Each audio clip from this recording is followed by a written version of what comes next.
जय जगन्नाथ समस्त को मो यूट्यूब चैनल को स्वागत।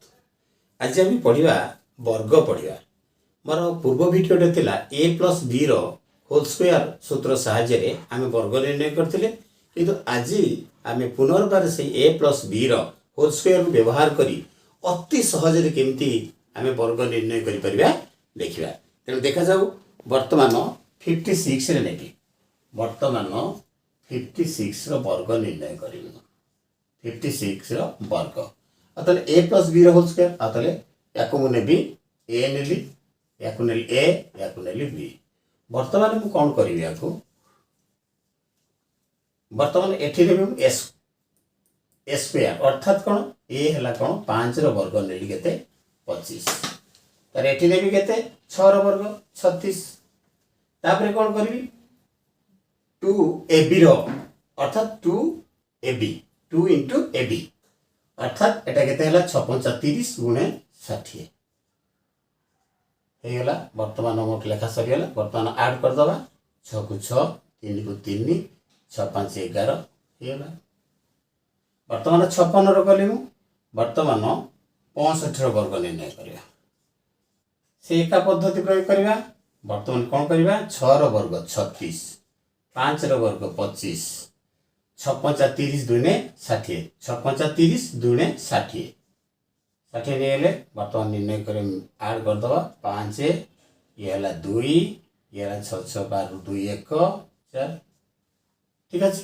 सेही भलिया आमे नबा 82 रो नबा 82 रो वर्ग सेमति करबा आमे एठी हला केते 28 64 2 दुने 4 एठी 49 लिखिबा तीनोटी संख्या हले किछ असुविधा नै किंतु दुई गोटिए जेते बेले अंक आसुची सेते बेले हमें 0 व्यवहार करबा।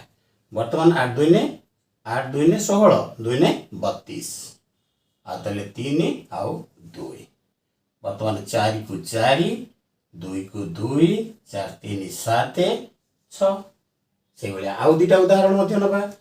वर्तमान नबा 46 नबा वर्तमान 46 रो वर्ग निर्णय करिबा सेही पद्धति 4 16 6 6 36 6 24 2 ने 48 48 मिसेई दबा 6 को 6 8 3 11 6 4 10 1 11 1 2 एतिकी हो। वर्तमान 64 रे नै जिवा 64 रो वर्ग आतले ये विषय हबो 6 रो वर्ग केते 6 6 36 4 रो वर्ग 16 वर्तमान 6 24 दुगुणे 48 48 वर्तमान 6 को 6 8 1 9 6 4 10 0 4 ठीक अछि। आ गोटे परवर्ती उदाहरण नबा नै भी परिबा हमें वर्तमान 42 नबा 42 रो वर्ग 42 नै 42 वर्तमान 42 पय हमें नबा कोन करिबा 4 16 2 2 ने 4 वर्तमान 4 2 ने 8 दुगुणे 16 वर्तमान 4 को 4 6 को 6 6 1 7 1 ठीक अछि। आमे सेही a प्लस b रो होल स्क्वायर साहाय्य रे केमती अति सहज रे मु भाबु जे एटा सबुठार इजीएस्ट पद्धति होछ। तेणु निश्चित भाव में आमे एति बुझी जाइतबा। वर्तमान परवर्ती प्रश्न केतर तम मानक पई तेणु प्रश्न हला तम मानक पई 56 रो वर्ग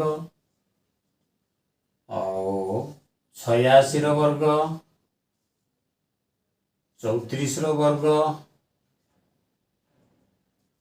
और 67 रो वर्ग 67 रो वर्ग निश्चित भाव में यही 4टी प्रश्न तम मानक पई रहिला। निश्चित भाव में करी मते कमेंट बॉक्स निश्चित भाव में जणियो बोली आशा करूँ। धन्यवाद।